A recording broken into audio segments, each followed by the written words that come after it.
Assalamualaikum warahmatullahi wabarakatuh. Dalam video kesempatan kali ini, kelompok saya akan menjelaskan tentang percobaan kolinergik dan antikolinergik. Adapun kelompok saya terdiri dari anggotanya Nanda Sapitri, Nini Sophia, Nurul Aisyah, Nurul Hidayah, Putri Wulandari, Rabuansyah, Rika Petria, Rizka Febrianti, Rosa Amal Imron, dan Riko Anugrah. Tujuan praktikum kali ini, pertama, mahasiswa diharapkan dapat memiliki keterampilan dalam melakukan pengujian aktivitas kolinergik dan antikolinergik suatu obat pada hewan percobaan. Kemudian mahasiswa dapat memahami efek berbagai obat sistem saraf otonom dalam pengendalian fungsi atau aktivitas organ visceral tubuh. Di dalam pendahuluan, sistem saraf otonom bekerja menghantarkan rangsang dari SSP ke otot polos, otot jantung dan kelenjar. Sistem saraf otonom merupakan saraf eferens atau motorik dan merupakan bagian dari saraf perifer. Sistem saraf otonom ini dibagi menjadi dua bagian, yaitu sistem saraf simpatis dan sistem saraf parasimpatis. Pada umumnya, jika fungsi ialah satu sistem dirangsang, maka sistem yang lain akan dihambat. Sistem saraf otonom tersusun atas saraf praganglion, ganglion, dan saraf postganglion. Impuls saraf diteruskan dengan bantuan neurotransmitter yang dikeluarkan oleh saraf praganglion maupun saraf postganglion. Sistem saraf otonom yang dikenal juga dengan nama sistem saraf vegetatif, sistem saraf keseimbangan visceral atau sistem saraf sadar. Sistem mengendalikan dan mengatur keseimbangan fungsi-fungsi intern tubuh yang berada di luar pengaruh kesadaran dan kemauan. Sistem ini terdiri atas serabut-serabut saraf-saraf, ganglion-ganglion, dan jaringan saraf yang mendarati jantung, pembuluh darah, kelenjar-kelenjar, alat-alat dalaman, dan otot-otot polos. Untuk selanjutnya, obat-obat yang berhubungan dengan kerja asetilkolin disebut kolinergik, dan obat-obat yang berhubungan dengan kerja norepinephrine disebut adrenergik. Penggolongan obat-obat yang bekerja pada sistem saraf otonom. Pertama, kolinergik. A. Kolinergik agonis kolinergik, contohnya pilokarpin. B. Agonis kolinergik, contohnya atropin. Dan kedua, adrenergik. A. Agonis adrenergik, contohnya amfetamin. B. Antagonis adrenergik, contohnya fenoxibenzamin. Selanjutnya akan dijelaskan teman saya. Tinjauan pustaka. Yang pertama yaitu kolinergik, di mana kolinergik atau parasimpatomimetik adalah zat yang dapat menimbulkan efek yang sama dengan stimulasi susunan saraf parasimpatis atau SP karena melepaskan neurohormon asetil kolin di ujung-ujung neuronnya. Efek kolinergis yang terpenting adalah yang pertama yaitu stimulasi pencernaan, kemudian menghambat sirkulasi, memperlambat pernafasan, penyempitan pupil, memperlancar pengeluaran urin, dilatasi pembuluh, dan menekan SSP. Kolinergika dapat dibagi menurut cara kerjanya, yaitu zat-zat dengan kerja langsung dan zat-zat dengan kerja yang tak langsung. Kolinergika yang bekerja secara langsung meliputi karbakol, pilokarpin, muskarin, dan arekolin atau alkaloid dari pinang Aresaceae tecu. Sedangkan kolinergika yang bekerja secara tak langsung meliputi zat-zat antikolinesterase seperti fisostigmin, neostigmin, dan piridoxtimin. Saya Nurul Hidayati ingin melanjutkan tinjauan pustaka antikolinergik. Antikolinergik atau simpatolitik melawan khasiat asetilkolin dengan jalan menghambat terutama reseptor-reseptor muskarin yang terdapat di SSP dan organ perifer. Zat ini tidak bekerja terhadap reseptor nikotin kecuali golongan amonium kuartener yang berdaya ringan terhadapnya. Kebanyakan antikolinergik tidak bekerja selektif bagi 5 step reseptor yang berefek terhadap banyak organ tubuh seperti mata, kelenjar, eksokrin, paru-paru, jantung, saluran kemih, saluran lambung usus, dan SSP. Efek antikolinergik terpenting adalah sebagai berikut: memperlebar pupil, mengurangi sekresi kelenjar, mengurangi tonus dan motilitas saluran lambung usus, juga sekresi getah lambung, diatasi bronchi, meningkatkan frekuensi jantung dan percepat penerusan impuls di berkas his, merelaksasi otot detrusor yang menyebabkan pengosongan kandung kemih, merangsang SSP, dan pada dosis tinggi menekan SSP. Assalamualaikum warahmatullahi wabarakatuh. Saya selanjutnya, Neng Sofia, akan mempresentasikan alat dan bahan yang digunakan pada percobaan ini. Untuk alat-alat yang digunakan pada percobaan ini adalah sprit injeksi dan jarum 1 ml, kemudian wadah dari kaca. Sementara untuk bahan yang digunakan adalah atropin dengan dosis 1 kali pakai pada manusia dengan berat 70 kg, yaitu 1 mg, kemudian pilokarpin dosis 1 kali pakai pada manusia berat 70 kg, 20 mg, dan valisan B dosis 1 kali pakai pada manusia dengan berat 70 kg adalah 2 mg. Kemudian digunakan juga NaCl 0,9% dan juga kertas saring yang ditaburi dengan metilen blue. Metode prosedur kerja: pertama, dipuasakan hewan percobaan mencit jantan 18 jam sebelum praktikum. Kedua, dibagi mencit atas 4 kelompok, masing-masing kelompok terdiri dari 3-4 ekor. Diberi alisan B pada semua mencit secara IP atau catat waktu penyuntikan.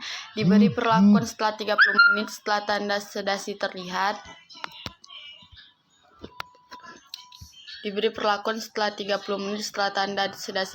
Setiap kelompok: A. Kelompok 1 diberi NaCl 0,9% secara oral. B. Kelompok 2 diberi pilokarpin subkutan. C. Kelompok 3 diberi atropin subkutan lalu segera disuntik pilokarpin. Kelompok 4 diberi pilokarpin subkutan lalu segera disuntik atropin. Disimpan semua mencit dalam wadah kaca yang diberi alas kertas saring. Diamati setiap 5 pengeluaran saliva pada kertas saring dan diameternya diukur setiap kali setelah pengamatan. Kertas saring diganti dengan yang baru.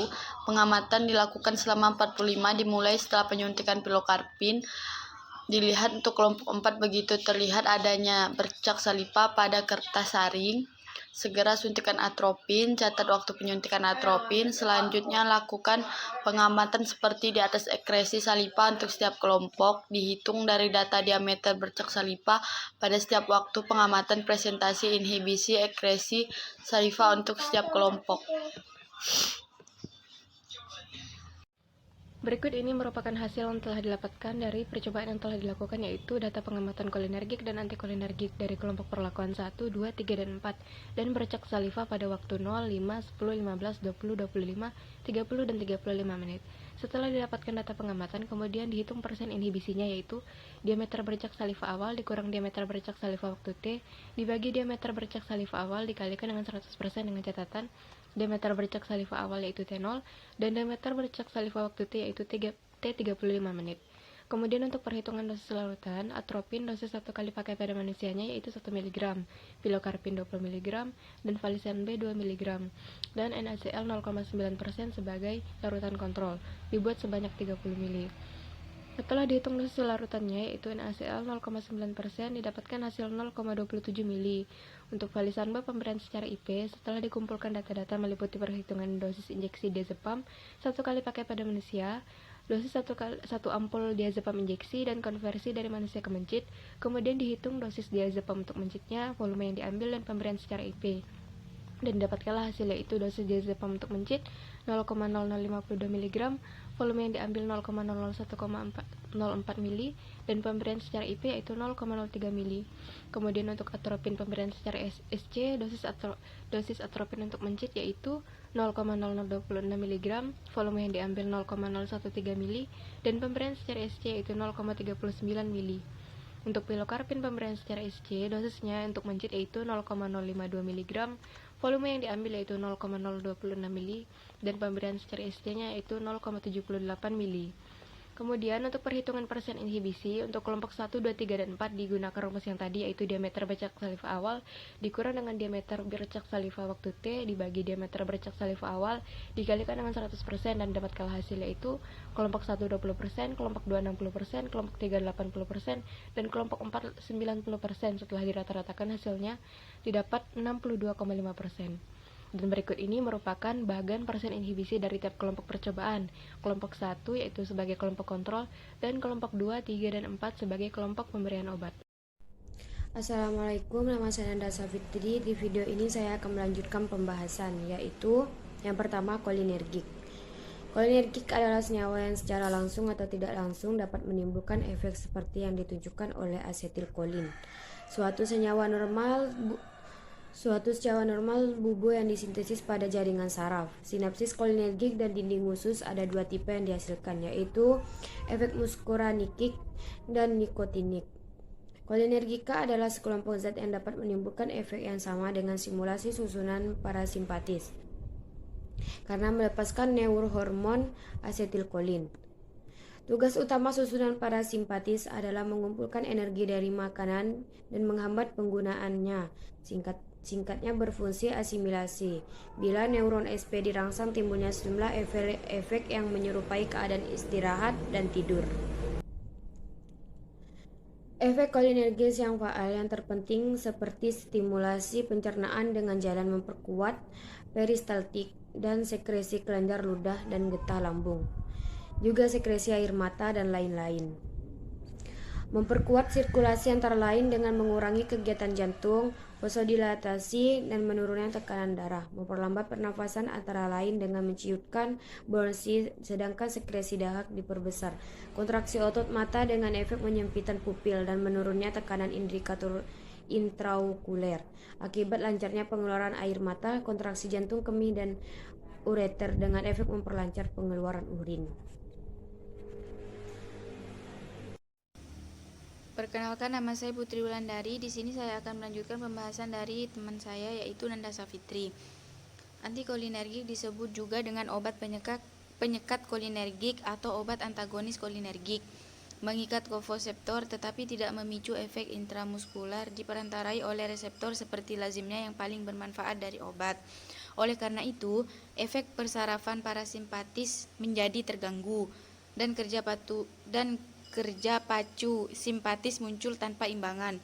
Kelompok kedua, obat ini penyekat ganglionik nampaknya lebih menyekat reseptor nikotinik pada ganglia simpatis dan parasimpatis. Antikolinergik juga disebut antimuskaranik, parasimpatolitik, kolinokolitik, antroponik, dan pemblok parasimpatetik. Antikolinergik menghambat efek asetilkolin pada saraf postganglionik kolinergik dan otot polos, menghasilkan efek-efek sebagai berikut. Antispasmodik, yaitu menurunkan tonus dan pergerakan saluran cerna dan saluran urogenital. Antisekresi, mengurangi sekresi air liur, keringat, dan asam lambung. Antiparkinson adalah suatu penyakit yang disebabkan oleh adanya ketidakseimbangan kadar dopain asetilkolin di otak. Mifriantik atau dilatasi pupil mata, sikloplegik atau paralis struktur siliari mata yang menyebabkan paralisis akomodasi penglihatan dekat. Efek samping antikolinergik sendiri ialah mulut kering. Selanjutnya dilanjutkan pada teman saya. Pada hasil kesimpulannya, yang pertama, prinsip pada percobaan ini adalah bahwa pemberian zat kolinergik pada hewan percobaan dapat menyebabkan peningkatan pengeluaran saliva dan hipersaliva. Dapat dihambat diinhibisi oleh zat antikolinergik. Antikolinergik adalah sekelompok obat yang menghambat kerja neurotransmitter asetilkolin, terutama reseptor-reseptor muskarin yang terdapat di sistem saraf pusat dan di organ perifer. Si saraf simpatik, neuron saraf parasimpatik, baik bagian pra maupun pasca ganglionnya, kedua-duanya mengeluarkan neurotransmitter asetilkolin sehingga sistem saraf ini disebut dengan sistem kolinergik. Pada valinsan B didapatkan hasil 0,03 mili per 30 mili. Hasil atropinnya 0,39 mili per 30 mili. Kemudian untuk hasil pilokarpinnya 0,78 mili per 30 mili. Perhitungan persen inhibisi dari kelompok 1 hingga 4 yaitu sebagai berikut. A. Kelompok 1 didapatkan hasil 20%, kelompok 2 didapatkan hasil 60%, kelompok 3 didapatkan hasil 80%, kelompok 4 yang terakhir didapatkan hasil 90%, sehingga didapatlah peroleh hasil rata-ratanya yaitu 62,5%.